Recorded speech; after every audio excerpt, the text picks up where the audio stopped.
እንግዲህ ሁሉም ነገር አወዛጋቢነቱ እንደቀጠለ ይገኛል። የፍቅር እርግዝና እውነት ነው ውሸት ነው የሚለውን ነገር ብዙዎቹ እንግዲህ እየተጠራጠሩበት ይገኛሉ። ጓደኞቿ ግን አምነው ተቀብለው እንግዲህ ልጁ ያንተ ነው በመባባል እንግዲህ ከባድ ጭቅጭቅ እያነሱ ይገኛሉ። ከዚህ በፊትም በጣም ተጣልተው ተጨቃጭቀው በፍቅር ምክንያት በኋላ ላይም እንግዲህ ሰላም ፈጥረው እየኖሩ ነበረ። አሁን ደግሞ እንደ አዲስ ፍቅር አረገዝኩኝ ብላ ስትመጣ መጀመሪያ ሊያምኗት ሊቀበሏት አልቻሉም ነበር። በኋላ ላይ ግን ሆስፒታል ከሄዱ በኋላ ያለችበትን ጭንቀት እንዴት እንደዚህ አይነት ነገር ትዋሻለች ወይም ደግሞ ድራማ ነው ፕራንክ ነው ትላላችሁ እኔ እውነቴን እያወራችሁ ስትላቸው እነሱም በመደናገጥ እንግዲህ ይሄ ነገር እውነት ሊሆን ይችላል ብለው አምነው ተቀብለው ቁጭ ብለዋል። ወደ ቤታቸው ተመልሰዋል ማለት ነው። ዶክተሩ ግን የመጣችው እኛ ጋር ለሌላ ሕክምና ለሌላ ክትትል ነው እንጂ ከልጅ ጋር በተገናኘ አይደለም በማለት እንግዲህ መልእክት አስተላልፏል። ወይም ደግሞ ለቡሪክና ለፉፉ ነግሯቸዋል። ዶክተሩም እንግዲህ ፍቅርን ሲቆጣት ነበረ። ያ ማለት ሕክምና ስትመጪ ክትትል ስትመጪ ያለውን ነገር ልጅ ካለ የተለየ እንክብካቤ ወይም ደግሞ የተለየ ክትትል ነው የሚያስፈልግሽ፣ መድኃኒቶቹ የተለያየ መሆን አለበት በማለት እንግዲህ የሚወሰድ የማይወሰድ መድኃኒት አለ፣ ነፍሰ ጡር ስትሆኝ በደንብ ትኩረት መሰጠት አለበት በማለት እንግዲህ መልሷቸው ነበረ።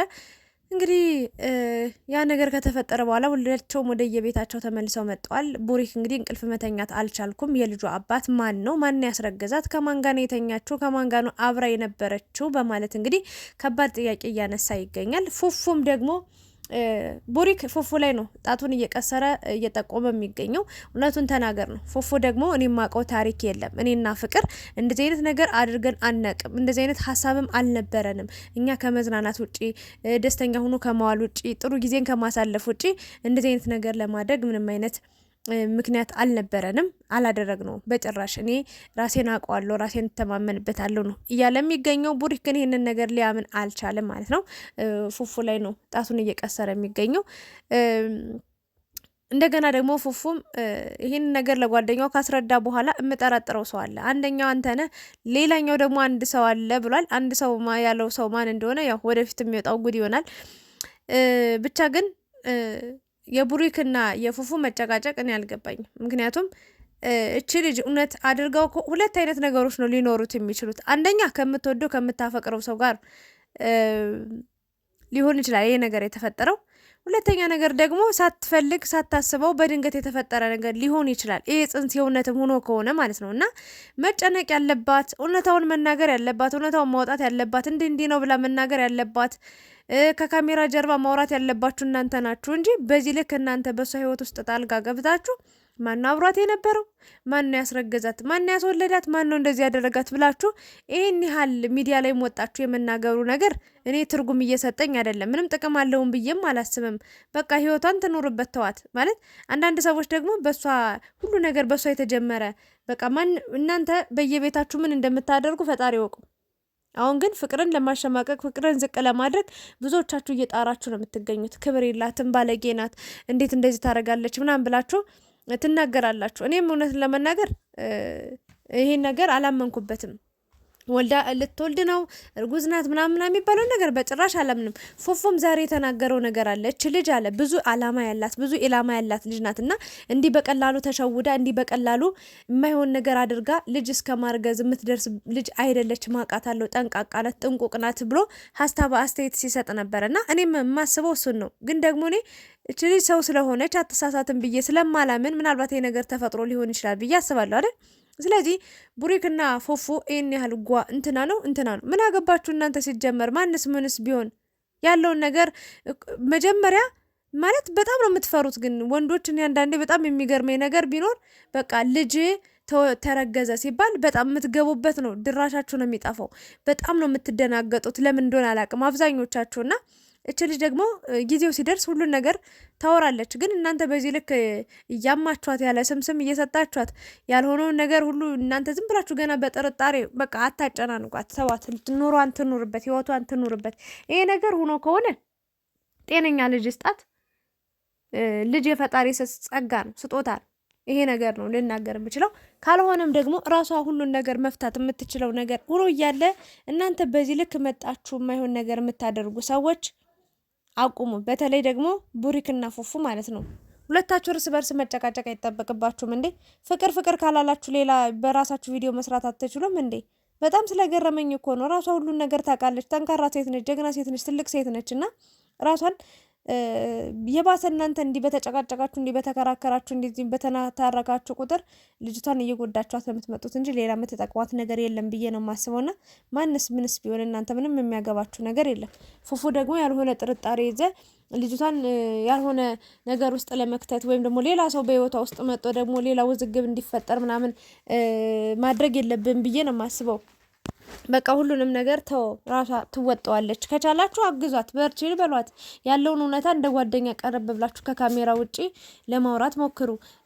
ጠይቋት። ምንድነው ያጋጠመች? ምንድነው የሆንሽው? በምን አይነት መንገድ ነው የተፈጠረው ይሄ ነገር እና ምን እናድርግልሽ? የሚያስፈልግሽ ነገር ካለ እንደ ጓደኛ እናግዝሽ፣ እንርዳሽ ብላችሁ ልታግዟት፣ ልታበረታቷት ነው የሚገባ። ካልሆነ ግን ከህይወቷ ውጡላት። በዚህ ልክ እንደዚህ ነው እንደዛ ነው እንትና ገባት እንትና ወለዳት። ምን አገባችሁ እናንተ? ምን አስጨነቃችሁ? ለምን ከጦጣ አታረግዝም? እኔ በጣም ስለገረመኝ ነው። በእርግጥ ፉፉ አውቃለሁ በጣም የእሷን መጎዳት ማየት የማይፈልግ ሰው ነው። እች ልጅ ምናልባት ተጭበርበራ ተታላ ሊሆን ይችላል ብሎ ስላሰበ ሊሆን ይችላል። እና ቡሪክ ግን ያደርገው ምን ደስ አይልም። በቃ ሁሉ ነገር መቆም አለበት ብዬ ነው የማስበው።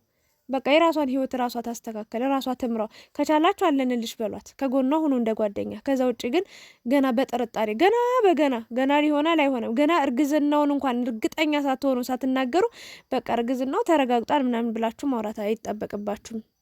ይህንን ነው ልል የምችለው። ፈቲም ያው መጣለች፣ ግን ምንም ያወራችሁ ነገር የለም እውነት ለመናገር እና ፍቅር አሁን ላይ ጊዜ ያስፈልጋታል። ብዙ የራሷ ጭንቀቶች አሉባት፣ ብዙ ያልተፈታ ችግር አለባት እና ተማሪ ናት እንደሚታወቀው ብዙ ከባባድ ነገሮችን እያሳለፈች ነው የምትገኘው። ብቻዋን ህይወት ከብዳባት በዛም በዚህም ህይወትን ለማሸነፍ የተሻለ ደረጃ ላይ ለመድረስ ህይወትን በቃ ቀለል አድርጎ ለመኖር እየሞከረች እየጣረች ነው የምትገኘው እና ፕሊስ በዚህ ልክ እሷን ለመጉዳት ወይም ደግሞ የሚጎዳ ነገር አታድርጉ። በቃ አንዳንዴ እኮ ዝም እኮ ጥሩ ነው አይደለ? ዝም ተብሎ እኮ የሚታለፉ ብዙ ነገሮች አሉ እና ከካሜራ ጀርባ ደግሞ ብዙ ነገሮች ቢፈቱ የተሻለ ነው ብዬ ነው የማስበው። ካሜራ አምጥታችሁ ማውራቱ፣ በተለይ ደግሞ ፉፉን ይሄን ያህል ማጨናነቅ አይጠበቅብም።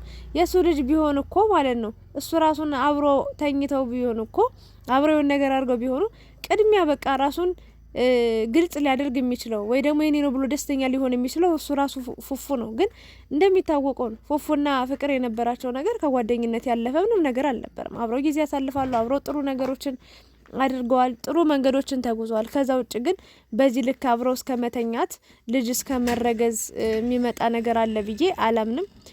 ይሄ ነገር ሆኖም ከሆነ የፈጣሪ ስጦታ ነው። ግን ፉፉ እንደተናገረው 100% ምንም ነገር እንዳልተፈጠረ ነውና በጣም ስለገረመኝ ነው ይሄን ቪዲዮ ልሰራ የቻልኩት። ነገር ፍቅር ጠንካራ ጀግና ሴት ነች። ምንም ነገር ምንም ይሁን ከጎንሽ አለንልሽን በላት። እኛ ቅመሞች ማለት ነው የምሬን ነው የምላችሁ የፈንድሻ ፋሚሊዎች አለንልሽን በላት። የፈለገ ነገር ለምን አይሆንም? መጨናነቅ የለባትም። ዘና ብላ ህይወታ መኖር ትችላለች። ዋንትያን ምሳሌ ሰጥቻችኋለሁ። ጀግና ሴት እኩያዋን አድርሳለች፣ ጓደኛዋን አድርሳለች። ዘና ያለ በጣም የተንደላቀቀ ጥሩ ህይወት ነው የምትኖረውና ይሄ ነገር ደግሞ ለእሷ ትልቅ ምሳሌ ነው ብዬ ነው የማስበው። ስለዚህ ፍቅርም አድርገው ከሆነ ኢትስ ኦኬ፣ ካላደረገችውም ኢትስ ኦኬ፣ ኖርማል ነው በቃ። እና በዚህ ልክ ስለ እሷ ማብካት፣ ማውጣት፣ ማስቀመጥ፣ መካብ፣ መናድ ምናምን የለብንም ብዬ ሀሳብ አስተያየቴን እሰጣለሁኝ። እና በቻላችሁት አቅም ቡሪክና ፉፉ እንዳልተማረ ሰው አትሆኑ። በቃ ማለት የሆነ መጣላት፣ መደባደብ፣ መጨቃጨቅ፣ መከራከር ነው ብዙ ጊዜ የምታደርጉት ነገር የዱርዬ ባህሪ ነው የምታሳዩትና ይሄ ነገር መሆን የለበትም። እንዴ ጓደኝነት ታዲያ ትርጉሙ ምኑ ላይ ነው? ማለት ጓደኛ ማማቾች ናቸዋ፣ ለየስም ጓደኛ ብቻ ናችሁ። ግን ማለት ያስጠላል እኮ በዚህ ልክ ካሜራ እንኳን እኮ የሚወጣና የማይወጣ ነገር ብዙ ነገሮች አሉ አይደል? ተለይቶ ተመርጦ ነው የሚወጣው። እናንተ ሁሉን ነገር ነው አደባባይ ላይ እየዘረገፋችሁ የምትገኙትና ፉፉም ደግሞ ይህንን ጥርጣሬ መተውን ያለብህ ብዬ ነው የማስበው። ምክንያቱም ለፍቅር የሚጎዳት ነገር እንጂ የሚጠቅማት ነገር አይደለም ብዬ ስለማመን ማለት ነው። እና ተው፣ ማቆም አለብህ። ወደ ራስህ ተመለስ። ሌላ ሰው ጠርጥረ ደግሞ ሌላ ታሪክ በቃ ታሪክ ሊፈጠር ነው። ይሄ ደግሞ መሆን የለበትም እና ተው፣ ረፉ በቃ ፉፉና ቡሪክ ተው በቃ። ፍቅር እውነታውን እስክትነግራችሁ ከቻላችሁ እንደ ጓደኛ ቀርባችሁ በትህትና አውሯት፣ አናግሯት፣ ያለችበትን ሁኔታ ጠይቁ፣ ተረዷት።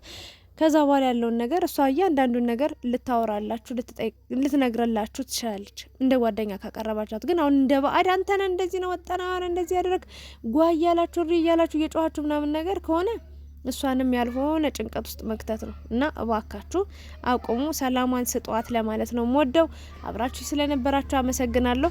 ሀሳብ አስተያየት ስሰጥ የተሳሳትኩት ነገርም ካለ እንግዲህ ሳላቅ ይቅርታ አድርጉልኝ እላለሁኝ። አብራችሁኝ ስለነበራችሁ እስካሁኗ ደቂቃ ድረስ አብራችሁ ስለተከታተላችሁኝ እያመሰገንኩኝ በሌላ ቪዲዮ በሌላ ርዕስ እንገናኛለን። ቻው፣ ሰላም አምሾ።